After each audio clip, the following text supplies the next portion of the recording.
warahmatullahi wabarakatuh. Bismillahirrahmanirrahim. Alhamdulillahi rabbil alamin. Wassalatu wassalamu ala sayyidina Muhammadin wa ala alihi wa sahbihi ajmain, amma ba'du.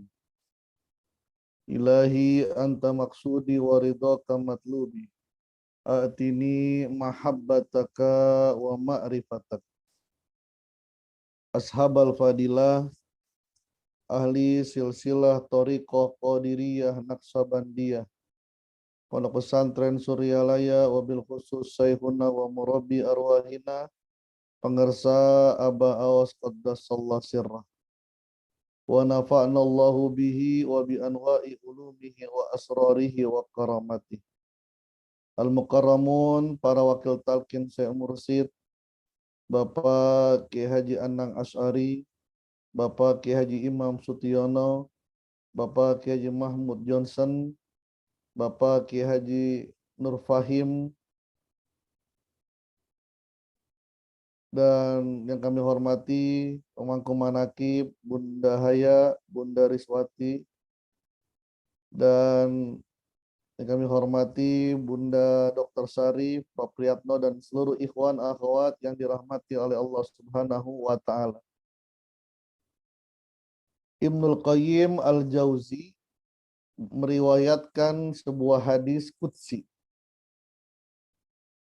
Bersabda Rasulullah, berfirman Allah Subhanahu wa Ta'ala, ahlu zikri ahlu mujalasati.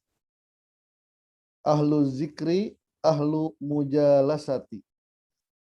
Ahli zikir adalah orang yang selalu bersama denganku, bersama dengan Allah Subhanahu wa Ta'ala. Apa yang dimaksud dengan hadis qudsi ini, ahlu zikri? Apakah orang yang selalu berzikir, kemana dia pergi selalu memegang tasbih, atau orang yang selalu duduk di atas sejadah, berzikir dan meninggalkan aktivitas duniawinya, bersyukur kepada Allah? Ternyata yang diinginkan oleh Allah menjadi seseorang yang ahlu zikir adalah apa yang diajarkan oleh guru mursyid kita, yaitu orang yang mempunyai zikir khafi. Zikir khafi yang bisa dipakai di mana saja, kapan saja, sedang apa saja. Wazkurullaha dzikran katsira. Berzikirlah kepada Allah sebanyak-banyaknya.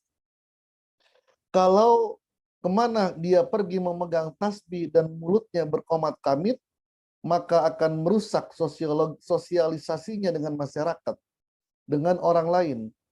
Muamalahnya kurang nyaman, bertemu dengan pimpinannya, mulutnya qomat kamit, karena ingin mendapatkan sebagai ahli zikir. Kalaulah orang yang hanya duduk di atas sejadah, dari malam, pagi, siang, sore, kembali malam lagi berzikir saja, ini pun dilarang oleh Allah Subhanahu wa Ta'ala. Wabtagi fima atakallah daral akhirah. Kejarlah kenikmatan akhirat, wala tansa nasibaka minad dunya. Tapi jangan kamu lupakan bagianmu di dunia. Yang diinginkan oleh Allah adalah Rabbana atina fid dunya hasanah wa fil akhirati hasanah wa qina azabannar. Bahagia di dunia, bahagia di akhirat. Inilah yang dikatakan oleh guru agung kita, Aba Aos, siapa yang ingin kaya, ke sini. Siapa yang ingin sukses, ke sini. Siapa yang ingin hutangnya dibayar, terbayar, ke sini. Dengan apa? Dengan zikir. agar menjadi ahli zikir dengan menjalankan zikir khafi, seorang dosen tidak terganggu mengajarnya. Dengan zikir khafi, seorang pekerja tidak terganggu pekerjaannya. Dengan zikir khafi, ibu rumah tangga tidak terganggu kewajiban mengurusi rumah tangganya. Bahkan zikir khafi ini sasarannya sangat luar biasa. Bukan hanya kolbunnya saja, tapi masuk ke dalam sodrunnya, masuk ke dalam fuadnya, masuk ke dalam sirnya, dan wafi sirri anna. Dan dalam sir itu ada Allah Subhanahu wa Ta'ala. Jadi ahlu zikri, ahlu mujalasati. Kenapa ketika kita berada dekat dengan Abah, suhbah dengan Abah, setiap orang yang duduk dekat dengan Abah, ketika ditanya apa yang dirasakan, rata-rata 90% mengatakan merasakan hatinya tenang, damai, kesulitan yang begitu besar, begitu kecil. Kenapa bisa seperti itu? Karena Abah sirnya, zikirnya sudah masuk ke sirnya. Wa fi sirri anna. Bukan zakir saja, tapi sudah mazkur. Selalu disebut namanya oleh Allah. Dan sudah menjadi mujalasatullah. Sudah selalu bersama dengan Allah Subhanahu wa Ta'ala. Maka orang yang dekat dengan guru agung, dekat dengan Abah, akan merasakan rahmatnya, akan merasakan kasih sayang Allah Subhanahu wa Ta'ala. Begitu pula, karena Abah itu selalu bersama dengan Allah, sebagaimana Abah Anom. Abah pernah di panggung Sirna Suryalaya mengatakan, kalau saya ingat istri saya, maka saya bisa rugi. Karena belum tentu dia ingat saya. Tapi kalau saya ingat guru agung saya yang ada di belakang, yaitu Abah Anom, maka saya beruntung. Karena saya yakin beliau sedang zikir, sedang ingat, sedang bersama dengan Allah Subhanahu wa Ta'ala. Itulah keuntungan kita mempunyai guru yang selalu bersama dengan Allah, yang zikirnya tidak pernah berhenti. Bahkan Abah pernah mengatakan dalam duduk beberapa orang, beliau mengatakan, bukan Abah tidak mau tidur, bukan Abah tidak mau istirahat, tapi tidak bisa untuk itu. Karena sirnya selalu berzikir. Hatinya selalu mengeluarkan zikir khafi. Jadi ahlu zikri, ahlu mujalasati. Karena sudah sampai ke sana, Abah bisa menjadi wasilah kita untuk sampai kepada Allah. Untuk sampai kepada Allah, harus dekat dengan orang yang sudah sampai kepada Allah. Ingin dikabulkan doa kita, titiplah doa kita kepada orang yang sudah dekat dengan Allah dan selalu sudah bersama dengan Allah Subhanahu wa Ta'ala. Jika kita secara jasadiah tidak bisa bersama dengan Allah karena jarak dan waktu, maka ada namanya robitoh.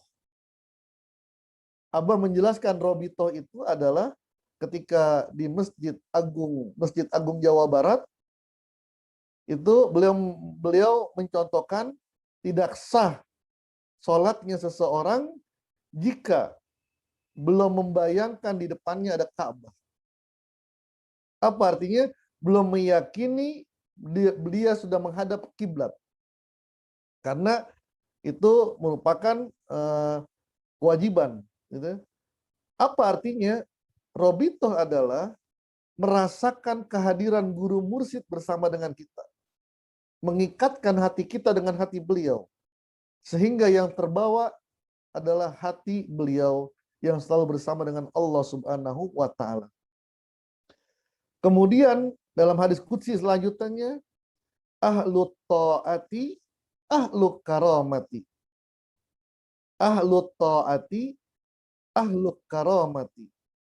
Orang yang taat kepadaku, taat kepada Allah, menjalankan segala perintah-perintah Allah. Kalau dalam dunia tasawuf, dunia thariqah, menjalankan apa yang diperintahkan oleh guru mursyid. Apapun yang diperintahkan oleh guru mursyid, sami'na wa ata'na. Tidak perlu kita pikirkan. Abah Sepuh diperintahkan oleh Syekh Tolha untuk masuk ke dalam sungai yang banyak buayanya. Tanpa pikir, dengan keyakinan bahwa perintah itu datangnya dari guru mursyid, beliau masuk ke dalam sungai dan tidak ada satu pun buaya yang menggigitnya. Jadi ahlu ta'ati, apapun yang diperintahkan oleh guru mursyid, apapun yang dimaklumatkan oleh guru mursyid, ketika ia mentaatinya, maka ia menjadi ahlu karamati, mendapatkan kemuliaan-kemuliaan dari Allah Subhanahu wa taala. Dan ini banyak sekali bukti berapa banyak orang yang yakin kepada Abah. Kerjakan ini. Bangun rumah misalnya, bangun rumah. Secara finansial ya kurang, nggak punya duit. Tapi yakin ini perintah guru mursyidnya. Maka dihilangkan keraguannya, dihilangkan hitungan matematikanya, dia mulai membangun. Dengan izin Allah, mendapatkan karomah, mendapatkan kemuliaan. Begitu pula Abah, kerjakan ini. Kerjakan ini. Secara hitungan matematika nggak mampu dia. Saya tidak punya kemampuan ini. Tapi karena yang memerintahkan guru mursyid, ia taat, ia berusaha, sampai akhirnya Allah menurunkan karomah kepadanya. Dalam Al-Quran, Allah mengatakan, wa minal laili fatahajjat bihi nafilatan lak asa ayyab'asa rabbuka maqaman mahmuda. Di malam hari engkau bangun, engkau melakukan sholat, maka engkau mendapatkan karomahku, kemuliaanku, mendapatkan kedudukan yang mulia. Kenapa? Ketaatan kepada Allah. Dalam dunia thariqah, mentaati guru mursyid. Jadi setiap ikhwan yang bersuhbah kepada Abah, ketika dia meminta kepada Abah, maka apapun yang keluar dari Abah, kerjakan. Misalnya ada ikhwan meminta amalan. Abah meminta amalan biar ini, biar ini. Lalu Abah ngasih amalan, amalkan. Maka dia wajib mengamalkan. Dan itu menjadi kunci kesuksesannya. Maka kalau saya pribadi dan beberapa kawan datang ke Abah, ya udah diem aja. Nggak usah minta. Karena amalan yang sudah ada, itu pun sulit kita kerjakan. Atau misalnya, banyak ikhwan-ikhwan minta jodoh, ini banyak sekali. Abah, carikan saya jodoh. Ketika sudah mengatakan seperti itu, maka kita sudah menjual diri kita. Menyerahkan diri kita kepada guru mursyid sudah. Apapun yang dipilihkan, ambil. Sami'na wa ata'na. Konsekuensinya seperti itu. Kenapa? Ahlu ta'ati, ahlu karamah. Meskipun awal-awalnya kita bertanya apakah cocok dengan saya. Tapi kalau didasari ketaatan kepada guru mursyid, maka Allah akan memberikan karomah kepadanya. Kemudian dalam hadis qudsi itu dikatakan juga, ahlu sukri, ahlu ziyadati. Orang yang selalu bersyukur, maka dia akan mendapatkan tambahan-tambahan kenikmatan dari Allah. Inilah yang dalam bahasa Abah, dengan sederhana beliau mengatakan, bersyukurlah apa yang sudah kita punya. Bersyukurlah apa yang sudah kita punya. Jangan mensyukuri apa yang belum kita punya. Apalagi menginginkan apa yang orang punya. Itu menyiksa diri. Menginginkan apa yang orang punya. Abah mengatakan gini, haram bagi Abah, karena kata Mbak Anom, haram bagi Abah untuk mengharapkan mendapatkan apa yang dimiliki oleh ikhwannya. Abah kan begitu. Abah itu nggak punya murid. Abah Anam nggak punya murid. Abah Aos nggak punya murid. Abah Sepuh nggak punya murid. Tapi semua muridnya dianggap ikhwannya. Ikhwan. Begitu diangkat derajatnya, murid-muridnya Abah. Bukan dianggap murid, tapi dianggap ikhwan. Abah mengatakan, haram bagi Abah ketika sesuatu dimiliki oleh ikhwan, dan dia berharap ikhwan itu memberikannya. Maka tidak pernah Abah meminta. Dan itu dituliskan dalam kitab, dalam kitab beliau itu, Majmu'ul Rasail, disebutkan ceritanya. Jadi ketika Abah duduk di samping Abah Anom, terbesit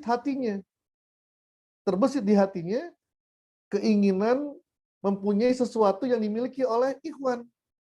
Maka Abah Anom langsung menasihati, jangan seperti itu. Izhad fiman indanas, zuhudlah kepada apa yang dimiliki oleh manusia, maka kamu akan dicintai oleh manusia. Alangkah sengsaranya kalau kita menginginkan mempunyai apa yang dimiliki oleh orang lain. Di akhir daripada hadis qudsi ini, Allah mengatakan, ahlu maksiati lam amna'uhum min ta'ati. Orang yang bermaksiat kepadaku, tidaklah aku cegah, tidaklah aku tutup dari pertaubatan kepadaku. Inilah rahmannya Allah.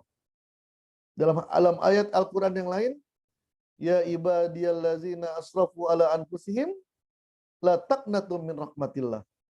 Wahai hambaku yang bergelimangan dosa, jauh dari Allah, janganlah putus asa dengan rahmat Allah Subhanahu wa taala. Inilah yang dididik oleh guru kita. Abah tidak pernah memarahi orang yang bermaksiat. Abah tidak pernah mengusir ketika datang orang ahlu maksiat tidak melakukan ketaatan, diusir, enggak pernah. Siapapun yang datang ke madrasahnya diterima dengan baik. Diterima dengan baik. Saya pernah bawa orang ketika orang itu duduk di depan Abah dengan santai berkata, laki-laki yang sedang haid tidak wajib sholat. Laki-laki yang sedang haid tidak wajib sholat. Orang-orang mungkin nggak menangkap itu. Ketawa. Ya masa laki-laki haid. Tapi Abah mengatakan gitu. Laki-laki yang sedang haid tidak wajib sholat. Ternyata orang yang saya bawa, dia merasa malu. Dia bilang, Ustaz, saya kena nih sama Abah. Kenapa? Saya udah lama nggak sholat, ini udah malas-malasan sholat. Jadi bahasa Abah, laki-laki yang tidak haid, yang tidak sholat itu ya tidak dianggap seorang laki-laki. Perkataan seperti ini tidaklah menyinggung, mengangkat aib orang itu. Abah menegurnya, Abah tahu apapun yang kita lakukan, Allah bukakan kasabnya di depan guru mursyid kita. Tapi tegurannya begitu halus. Orang lain tidak tahu, tapi individu kita tahu.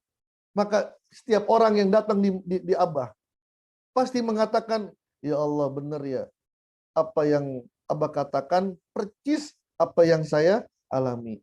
Mudah-mudahan kita semuanya diistiqomahkan dan menjadi ahli zikir. Terima kasih, mohon maaf. Assalamualaikum warahmatullahi wabarakatuh.